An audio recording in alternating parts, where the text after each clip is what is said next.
In this video, I'm going to cover scams, how to identify them, and how to get out of them. Three takeaway words that if you don't remember anything else, remember these are passwords, pins, and gift cards.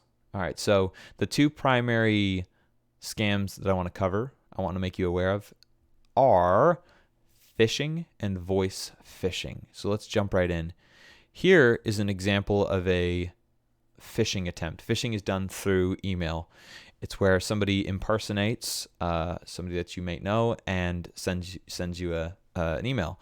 In this case, they are impersonating Mrs. Rozier, and they send some really strange text. So a few things that you can use to identify this as phishing right off the bat are strange language. Hello, are you available here? That's just kind of strange. You probably won't receive that from Mrs. Rozier. Secondly, their email address will be strange if you look at it closely. In this case, it was actually lrozier, Ovilla Christian School at gmail.com. So it was similar. If you just looked at it, kind of just looked at it, you might not tell right away that it's not her email address, but it of course was not. It was imitating it very well. So whoever did this was really pretty crafty. So here's several emails that were sent. Hello, are you available here right now? Hello, are you available here right now? So they're just sending they're trying to get you to talk, and that's fine. You can talk back to them. It doesn't hurt you. They're trying to get a gift card, basically. All right, so here's another email, a phishing attempt, and just again, it's really strange language, something that you would not expect to hear from this person. And in this case, it's quite clear that Nick Harris. It could be his email, but more than likely not. Quite clear that that's not his. And so again, those three words: pins, passwords, and gift cards. These are ways that you can identify.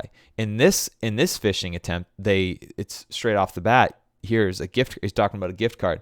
Whenever they talk about gift cards, it's a phishing attempt. All right, now the next category we're going to be talking about is voice phishing. Voice phishing comes in two flavors.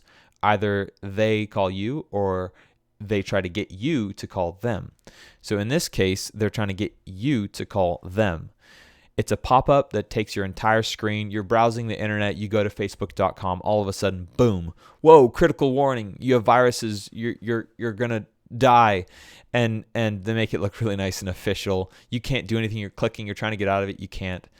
You start to panic, and then you end up calling this number. Okay, well, that's fine. You call the number, and some guy in India picks up. And ultimately, if they mention the word passwords, pins, or gift card, just hang up. Or even better, start preaching the gospel to them because they need it. So that's where they are trying to get you to call them. Now let's listen to an attempt of them trying to call you. What I'll do is, if I get a number I don't recognize, I go ahead and just hang up, and then immediately I call it back. Sometimes it's more than likely it is a phishing attempt, a voice phishing attempt, and you'll get a message something like this. Hi, thanks for returning our call. If you would like to opt out of receiving any more calls from us in the future, please press 1. Otherwise, please remain on the line. So it's very vague. It makes you wonder, like, well, who is this? What company? No company would be so vague if it was a legitimate company. What they're trying to do is use that vagueness, if that's a word, to get you to press number 1 or wait on the line to find out who it is. So that is a phishing attempt. Okay, so most of these attempts are fairly easy to get out of. This email, it doesn't matter what you click on. You can delete it. You can open it. You can reply. It doesn't matter. You just don't want to give them password, pins, or gift cards. If you ever see or hear those words, start preaching the gospel. And same with this one. Now, this one is a little bit trickier to get out of. What they've done here is they've just sent your browser into full screen mode. It's no big deal. It's simply a matter of pressing the full or exiting out of full screen mode to get out of this. So how do you exit out of full screen? Well, on a Chromebook, you press the full screen mode key. You just press that and it exits out. On a Windows or Mac computer, you press F11. Right here, I've highlighted the function keys, but F11, of course, will be further down the line. It's right here, F11. So just remember that. F11 if you're on a Windows or a Mac. Chromebooks do not have F11 keys or function keys. I'm sorry.